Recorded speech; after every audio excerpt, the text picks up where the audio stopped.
All right, guys. So we're going to learn about the equation of a circle, and this requires some algebra knowledge, mainly about the tactic of completing the square. So this is going to kind of require the knowledge of a minus uh, a, or I'm sorry, a, whoops, x minus h squared. So this idea of this perfect square. And that comes from the knowledge of knowing how to make a quadratic into a perfect square. Now, a perfect square happens whenever c is equal to half of b squared. So, for example, if I had something like x squared, oh, and there's also no a. So, for example, if I had something like x squared uh, plus, let me think of something. 6x plus 9. If you take half of 6 and square it, you would get a 9. So it's basically the idea of forcing a polynomial to become a perfect square. And we'll get into that too, this idea of how to make something a perfect square. So let's say, for example, you have 4x plus 3. Obviously, this isn't a perfect square. So what you have to do, you kind of have to pretend that the 3 is not there. And you're going to, you're just going to create this number out of thin air. You're going to go like, oh, this is plus 4x. What is half of 4? Half of 4 is 2. We square it, we get 4. And because we're creating this out of thin air, you have to balance it out by either subtracting 4 on the same side, or let's say you didn't subtract 4 on the same side, or adding 4 to the other side. You kind of balance it out. So it is going to require a little bit of just that previous knowledge. So I wanted to cover that now because we are going to have to cover it in this tutorial. All right. All right, so let's get into equations of a circle. All right, so objective. In this lesson, we're going to derive. So we're going to figure out the equation of a circle. And that kind of comes into place with distance, the distance formula, and you'll see what I mean in a bit. But just another thing to remember on top of how to create a perfect square, we're going to be doing a squared plus b squared equals c squared. And so the Pythagorean theorem does come into play a lot here. So we need perfect squares to be able to do this. And you're going to see that we need perfect squares for both x and y. So let's get into this. So when we're looking at circles, circles are very interesting algebraically. Um, so we've seen circles everywhere. So this brings up a very good point. Like we do know circles everywhere, but how can we define it algebraically, meaning with numbers? How can we kind of talk about circles in numbers? And that's what we're going to talk about right now. So if you ever think of a circle is a single point with a radius. So a center and a radius. That defines a circle. It's a bunch of points that are the same distance apart, the same radius apart. So this is where the Pythagorean theorem comes in that I was bringing into play. It's the a squared plus b squared gives us this c squared. Except in this case, when we're talking about a squared and b squared, we're talking about the our point x from here, our point x minus our center, which in this case is h. We're going to square that. That's our a squared. And then another point, in this case our y, and the y value of our center, which is k squared. And all of this is going to equal our radius. So we're going to have this x minus h squared. Remember, x and y, they're a point on the circle.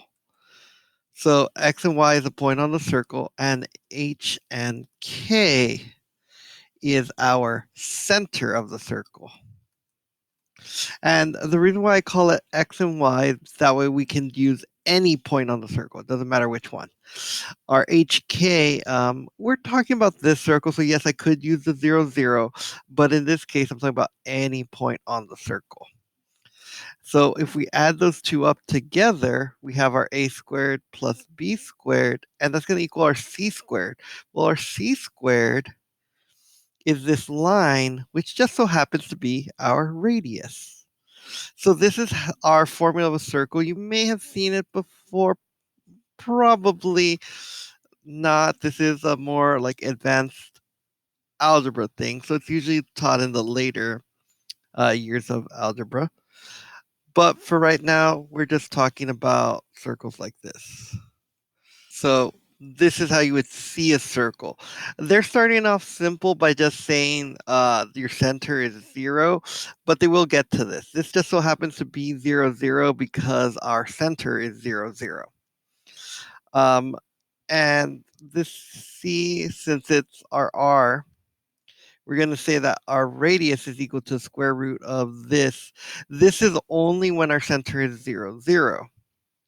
So basically, you could kind of just say that the radius is equal to the distance of a squared plus b squared, and they just put a little square root over it. Most of the time, you don't want a square root. You're going to leave it like this, and we'll see why in a little bit. Hopefully, this isn't too advanced. I just kind of wanted to slowly ease you guys into the idea of what we're going to be deriving here. So, how do we find equations for each of these circles, aside from the equation I just said? So, we're going to talk about why that equation works. Why this equation of x minus h squared plus y minus k squared is equal to r squared. Why does this work? We're going to derive it using GeoGebra and other things. All right, so let's get into this activity. So what we're going to do here is let's open up our activity first of all. So the equation of a circle activity. And what we're going to do here is we're going to change certain things and look at the equation of a circle. The easiest way to do this, they already have it here for us. You may want to you may want to click these and move them away. That way you can actually see them better. So I'm going to do that right now. How can I move? Okay. Apparently I can't move these things. I was hoping I could, but hold on. Let me see if I can. Nope. All right. Well, at least I moved the equation of a circle. All right. So this is pretty simple. What they're doing here is they gave us the equation of a circle. So keep in mind the standard form of an equation, or I'm just going to say the equation of a circle. I'm not sure what the name of this version of the equation of a circle is like this. So that's why these variables are right here. You can kind of see here. It's a negative 2. The h is our 2. This right here is a 3. Our k is a 3. They're rounding it up here. And then our r. So we want to make sure we're doing whole numbers because this equation is rounding it up. So I'm just going to start with a standard 1. And I'm going to start this off at 0. And I'm going to make this 0 as well, as soon as I find where the 0 is.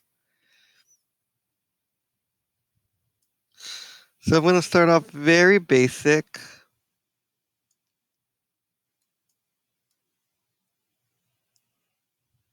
There we go. 0. Oh my gosh, I don't know why this thing keeps moving every time there's a change. All right, so here's our equation of a circle. So the first thing I'm going to do is I'm going to write down 0 for the h, 0 for the k, 1 for the r, and our equation for a circle is right here. I wonder if there's any way for me to copy that text. I doubt it. All right. So if you're going to want to do those squareds, I recommend using the equation editor, and I'll show you how to copy and paste this to make this easier later. So we're going to do x control up 2 plus y control up 2 equals 1. So we see what happens there. Now what I'm going to do is I'm only going to change my h. I'm going to make it to 2. So if I make my h a positive 3, we see that's going to start moving it to the right. Now keep in mind, it still looks like a negative in here.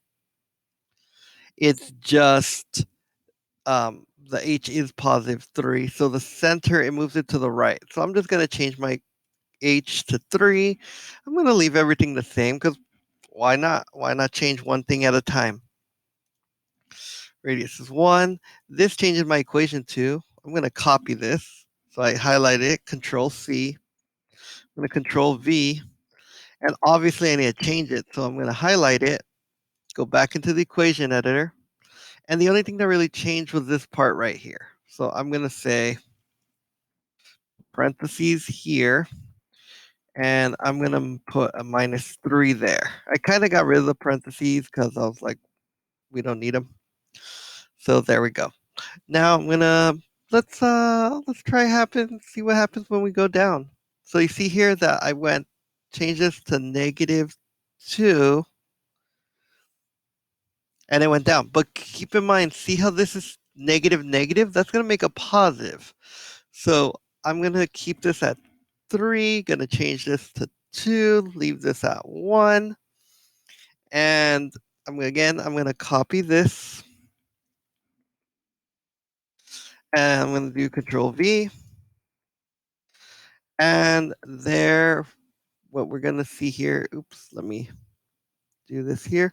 This, even though I made it a -2, it became a +2 inside this parentheses. So as you can see here, I'm going to let you guys finish this up. Obviously, use your own numbers, but you can see here what's happening is if you do a positive number, it's going to be negative inside the parentheses. If you do a negative number, it's going to be positive inside the parentheses because of this double negative. And obviously the R, move this up, the R is just going to expand. And they don't show us changing this too much, but obviously it increases by a lot. It's not like you just increase by 1 and increase by 1. Because 4 squared is 16, 5 squared is 25. So this would change by a lot. We just don't see it because of how they set it up. All right, so now we're going to talk about here. Move the center horizontally left to right. How does the equation of a circle change as it moves across the y-axis? So we want to move the center of the circle horizontally left, then right to the right of the y-axis. How does the equation of a circle change when it crosses the y-axis? Ah, I see what it's talking about. It's saying like, well, what happens if you move this like that? So if we're starting at the positive and we go to the negative, so if we're at the positive side, it's x minus. But if we go to the negative side, it becomes x plus. So when the center is on the positive side of the y axis, it equation is x minus h. Just to kind of make it a little more exact, because I don't want to say it's minus whatever that is. I'm just going to say it's x minus h. But when it goes to the negative side, and I'm going to say x-axis. I don't know why I said y-axis. They're confusing me because they're talking about when it crosses this line, when it goes from the positive side of the x-axis to the negative side of the x-axis. That they have me doing it again. When it goes to the negative side of the x-axis, crossing the y-axis. So I'm just saying, like, it has to cross that. I'm gonna put it in the middle of commas, saying like I'm doing. Oh, you know what? Deserves more than commas. I'm gonna put parentheses here. So I'm gonna put it in parentheses, saying like I'm doing what you're telling me to. Like when it does this, which is crossing the y-axis, like they said, the equation has x plus h. So this is just saying like when it's negative, it's gonna be positive. So when our h is negative, it becomes positive in the equation. When our h is positive, it looks like a negative. All right, so now we're going to do the same thing. This is basically the same thing as what we did over here, except now it's going to be talking about our k. So me being lazy and the question being so similar to the other one, I'm going to just change a few things here.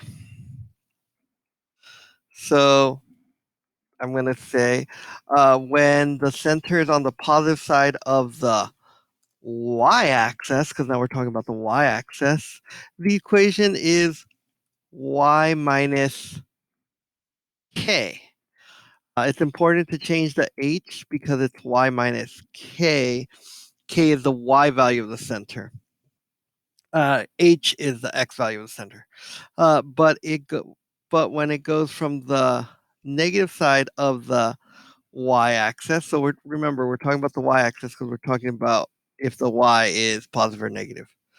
Um, Crossing the x-axis because we do have to cross that axis here to get to the negative side of the y. I should actually say the y value.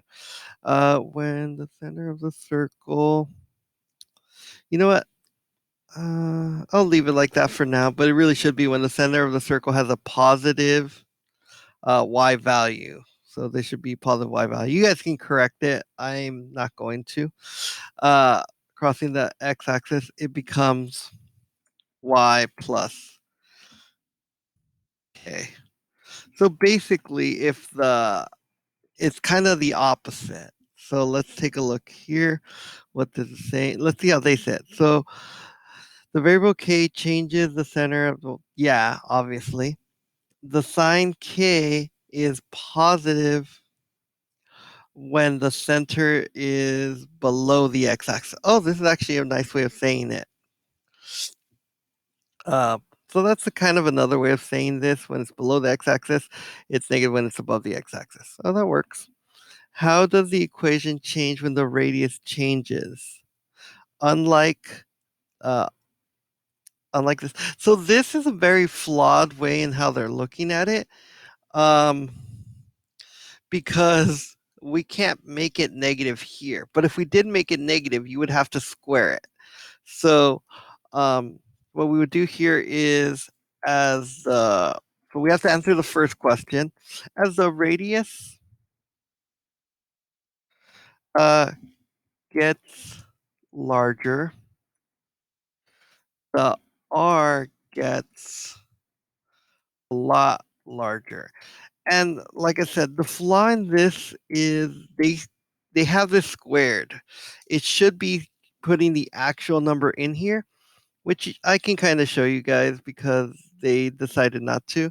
If you look here at the actual equation, what happens is it's a regular 1. But let's say I made this to 3. You see that the equation is 9. So this gets a lot larger. So that's what I mean by it gets a lot larger. I don't know why they put this one here. I don't think they were thinking when they made this that it's hard to make these observations without it. It gets a lot larger. Why can't we make it negative? Well, first of all, they limited us. But the correct answer is R cannot be negative because it is squared. It is squared, making it positive when simplified in the equation. Now, the reason why they limited us, though, because they're asking us 2 questions. Why is it always positive? Um, uh, mathematically, mathematically, it or not even mathematically. In real life, it cannot be negative because distance, because r represents a distance which cannot be negative. And what I mean by that, by a distance cannot be negative, is you don't go, that is negative 2 feet in front of me, meaning behind you. You would just say that's 2 feet behind me. So that's what I mean by that. Let's see how Edmentum chooses to do it. R squared, it becomes bigger than the radius, becomes even bigger. The term r is always positive because it denotes the length of the radius and distance. Oh, yeah. So it's very similar, which is a distance and not a position. That's very true. Positions can be negative. So, like I said, in front of me, behind me, those are, but when we're talking about the distance, how far away it is from something, those can't be negative and positive. So, write an equation here or write your evaluation. Again, think about it, like reflect on what you had trouble with. Watch, consider this video and be like, oh, I totally wouldn't have gotten that on my own because of this, and really talk about what challenged you.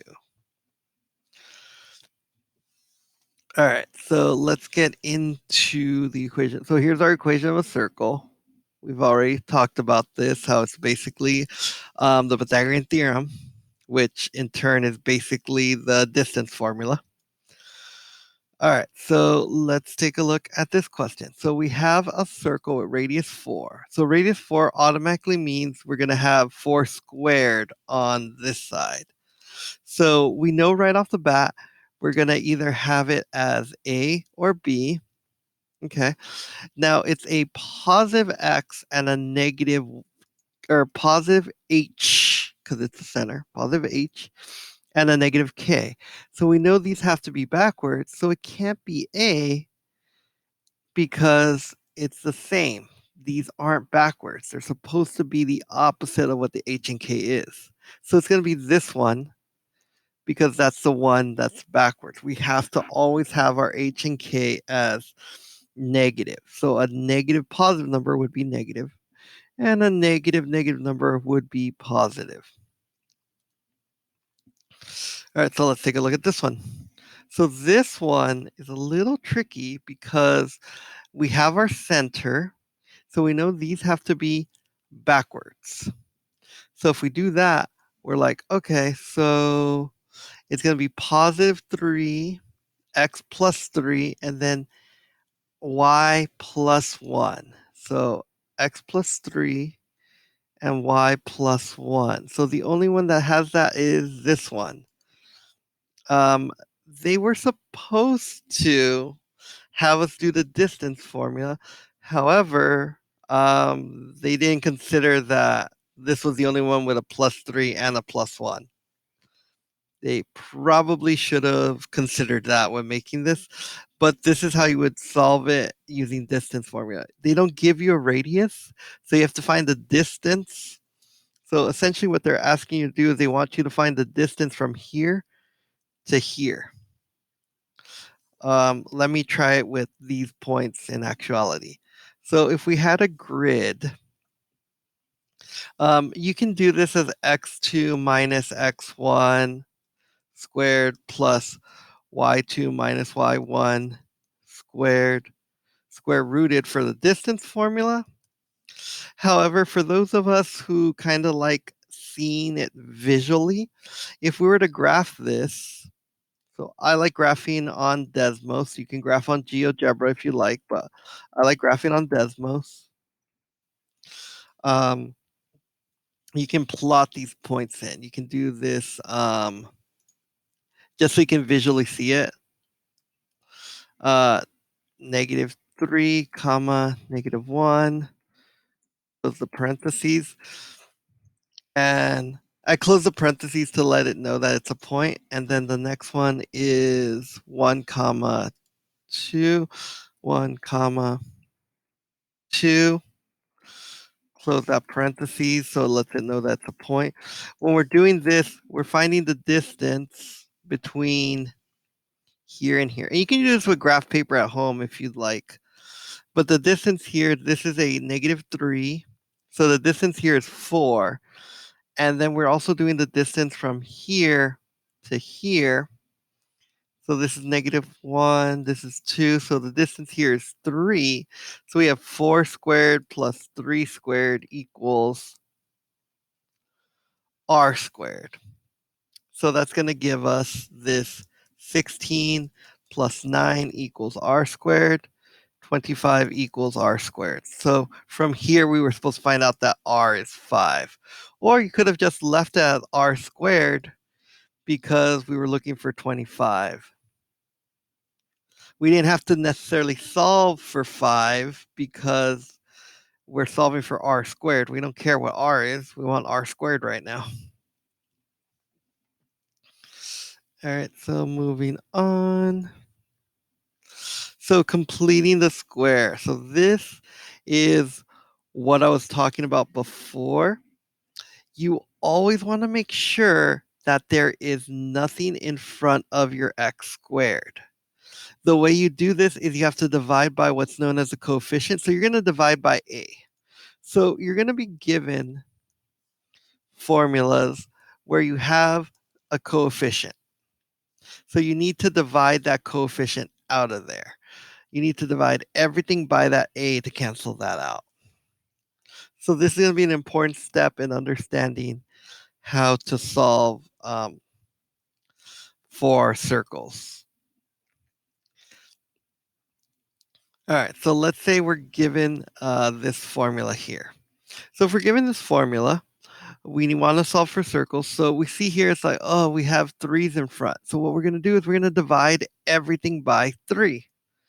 That's going to get rid of the number in front of the x squared. And not only that, it's going to get rid of the number in front of the y squared. So we do that first. Everything becomes smaller. Luckily, this was a 0. So because it was a 0, 0 divided by 3 is 0. Everything else is smaller. The next thing we're going to do is we're going to want to split up x's and y's. So the next step you see here, oh, I'm sorry. They don't want to do that step yet. They want to be like, whoa, what is this -4 doing here? That's going to cause us problems. And it is because we want there to be, remember how I said that it's ax squared plus bx plus c? We kind of don't want that c there. We want it over here. That way, when we make something up, we can just add it over here as well. So whatever we make up here, we're going to add here as well. So you want to have that c over the other side so you have something to add it to.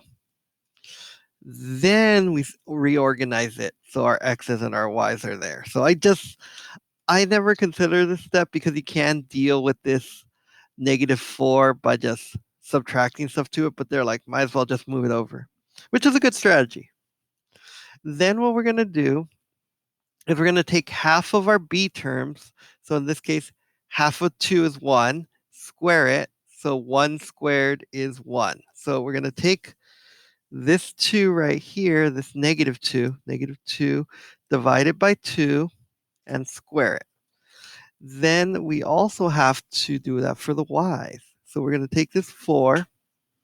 We're going to take the 4 divided by 2, and we're going to square that. So that's how we get this 4 right here.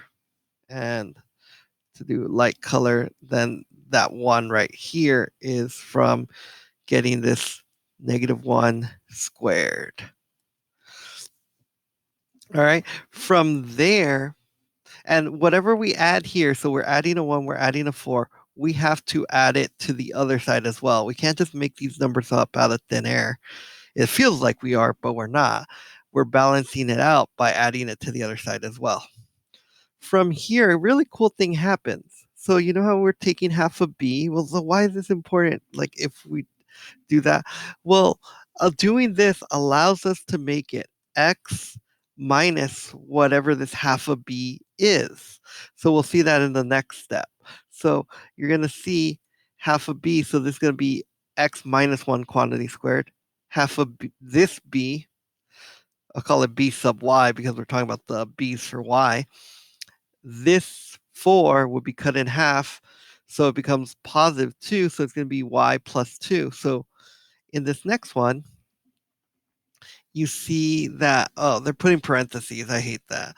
The one thing that's good for this, though, is that they did simplify this side. So this group term really isn't a step. They're just simplifying this. And then from here, that's when I said we're going to take half of whatever we got here. So half of -2 was -1. Half of this +4 is +2. And then that makes it so much, this is the radius for the circle. So if we do general, that's what it is, general form. And this is standard form. So this is so it is standard form. Okay, perfect. I like having names for things. It makes it easier to talk about. So we can see that the general form and standard form are the same. This is the formula for the general form, and this is the formula for standard form. Okay. And now I have better names for this. So I guess the number in front of the X is called capital C, and the number in front of the D is called capital E. Okay, so at least now I have those. All right, so I'm going to leave this off here. Next video is probably gonna, it's actually pretty long because of the completing the square, but I did want to cover completing the square here. Unfortunately, since I am starting another video, I'm going to do a little recap at the beginning of the next video. So I should have that video out later today. As you can see, this is a morning video. I'll try to have, today's Thursday. I'll try to do it in the middle of the day. If not, it will definitely be up tomorrow. All right. Have a good one, guys.